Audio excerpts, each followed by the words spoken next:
ওম সাইরাম। বাবার কৃপায় আশা করি সকলে খুব ভালো আছেন। 9টি অমূল্য রত্ন। আজকে আপনাদের শোনাব বাবার 9টি অমূল্য রত্ন বা নবিধা ভক্তি বা ঘোড়ার 9টি নাদির অর্থ কী। বাবার 9টি ঐশ্বরিক মুদ্রা। কে না জানে এই মুদ্রাগুলি সম্বন্ধে, যা বাবার স্পর্শ বহন করে।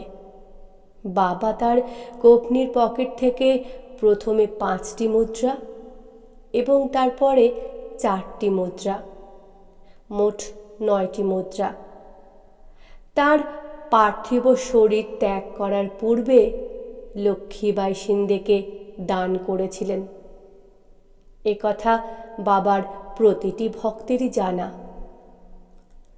বাবা তার সূক্ষ্ম স্বরূপে ফিরে যাওয়ার পূর্বে যে শিক্ষা দান করতে চেয়েছিলেন, এই 9টি মুদ্রা তা উপস্থাপিত করে। বাবা তার ভক্তদের অজ্ঞতা দূর করার জন্য কঠোর পরিশ্রম করেছিলেন, কিন্তু উপদেশ দান করা থেকে নিজেকে বিরত রেখেছিলেন। এর পরিবর্তে তিনি প্রতিফলন এবং স্বশিক্ষার পথ নির্বাচন করেছিলেন, যা তাঁর ভক্তদের আধ্যাত্মিক পথে উন্নীত হতে দ্রুত সাহায্য করেছিল। এই পথ অবশেষে বাবার শ্রীচরণ কমলে ভক্তদের পৌঁছে দেয়।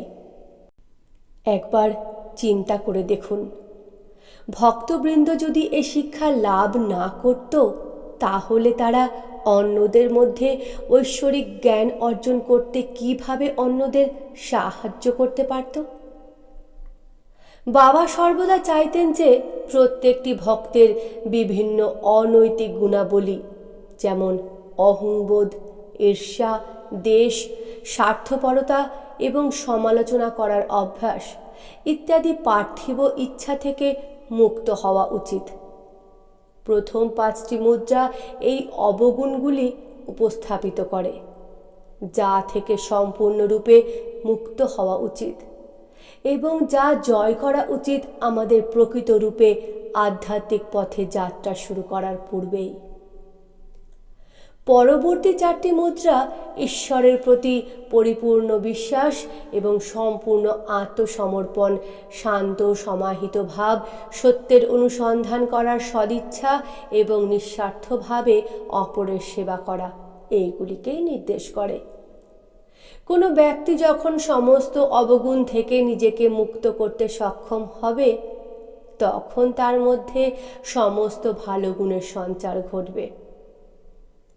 এখন এখানে একটা বড় প্রশ্ন উঠতেই পারে, এই অবগুণগুলি থেকে মুক্তির জন্য কি কোনো উপায় আছে? কোনো পথ কি আছে? আমরা কি করতে পারি যাতে অন্যদের প্রতি হিংসা ও দ্বেষের মনোভাব পোষণ না করে সর্বদা তাদের ভালোবাসতে পারি? আমরা যেন অন্যদের দোষ না দেখে তাদের গুণগুলির প্রতি দৃষ্টিপাত করতে পারি। আমরা যেন সমগ্র মানব জাতিকে ভালোবাসতে পারি। এর কি কোনো পথ আছে? যদি থাকে, তাহলে পথটি কি? এর পথ অবশ্যই আছে। 9 নম্বর সেই পথকে নির্দেশ করে, যা হলো বাবার 9টি মুদ্রা। এই 9টি গুণ দেবী মার শক্তির মধ্যে নিহিত। 9টি মুদ্রা বা নববিধা ভক্তি বা ঈশ্বরকে পুজো করার 9টি পথকে চিহ্নিত করে। বাবার শ্রী সাই সচ্চরিত্র গ্রন্থে একটি অধ্যায়ে বাবা এই 9টি অমূল্য রত্নকে ঘোড়ার 9টি নাদির সঙ্গে তুলনা করেছেন। ঘোড়ার 9টি নাদি অর্থাৎ ঘোড়ার মলের 9টি গোলা। বাবা তার ভক্তকে বলছেন, তুমি যদি ঘোড়ার 9টি নাদি একসঙ্গে সংগ্রহ করতে পারো, একসঙ্গে একত্রিত করতে পারো, তাহলে তোমার আর কোনো চিন্তা নেই। তাহলে এই ঘোড়ার 9টি নাদি কি? নবিধা ভক্তি কি? 9টি অমূল্য রত্ন কি? আসুন সেটি জানি এবার। এই 9টি অমূল্য রত্নের কথা যেগুলি বলবো, সেগুলি ব্যক্তিত্বের আমূল পরিবর্তন ঘটাতে আমাদের সাহায্য করবে। নিষ্ঠা এবং সততার সঙ্গে সেগুলি অভ্যাস করলে আমাদের সত্তার আমূল পরিবর্তন ঘটবে। এই গুণগুলি হল: 1. শ্রবণ, অর্থাৎ আধ্যাত্মিক কাহিনী, ঈশ্বরের নামগান শ্রবণের মাধ্যমে ঈশ্বর সেবা করা। 2.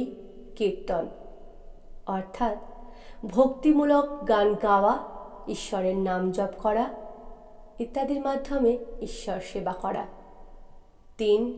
স্মরণ, সারা দিন ধরে ঈশ্বরের নাম স্মরণের মাধ্যমে ঈশ্বর সেবা করা। 4. পদসেবা, অর্থাৎ ঈশ্বরের সেবা এবং তার পবিত্র চরণ বন্দনা করার মাধ্যমে ঈশ্বর সেবা করা। 5.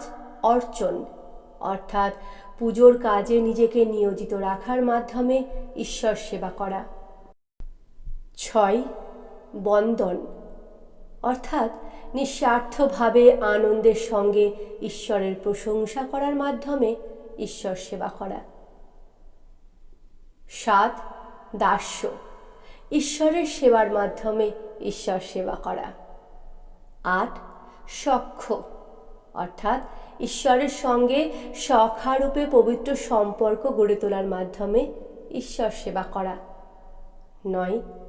আত্মনিবেদন, অর্থাৎ আত্ম উপলব্ধির জন্য সম্পূর্ণরূপে ঈশ্বরের কাছে আত্মসমর্পণ করা। এই 9টি পথ একত্রিতভাবে ঈশ্বরকে সেবা করতে সাহায্য করে।